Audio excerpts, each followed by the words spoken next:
আমরা এখন স্টেপ 1 টা অতিক্রম করার জন্য চেষ্টা করছি। আমরা দেখতেছি প্রোফাইল নেমটা। আমি প্রথমত যে বিষয়টি শো করতেছে সেটা হচ্ছে আমার আ প্রোফাইল নেম। প্রোফাইল নেম আছে মোহাম্মদ মহসিন কবির।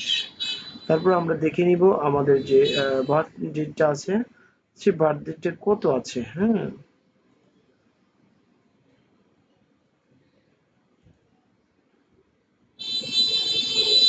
নিশ্চয়ই এখানে দেখতেছেন আমার যে বার্থ ডেট হচ্ছে সেটা হচ্ছে কি ফেব্রুয়ারি 1, 1988। এখন আমরা দেখে নিব আমার যে এনআইডি কার্ড আছে, এনআইডি কার্ডের সাথে আমার বার্থ ডেটের সিমিলারিটি আছে কিনা। Same thing, but date of birth এখানে আছে 1st ফেব্রুয়ারি 1988। তার মানে আমার যে ফেসবুক আছে, ফেসবুকের সাথে আমার ওই বিষয়টা সম্পূর্ণ সিমিলার আছে ইনশাআল্লাহুল আজিম।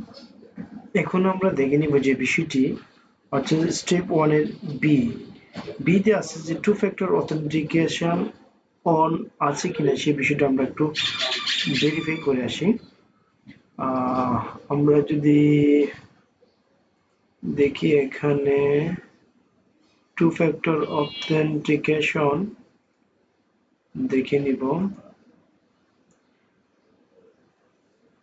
এই যে two factor authentication is on, সুতরাং এই বিষয়টা আমরা উত্তরণ করতে পারলাম।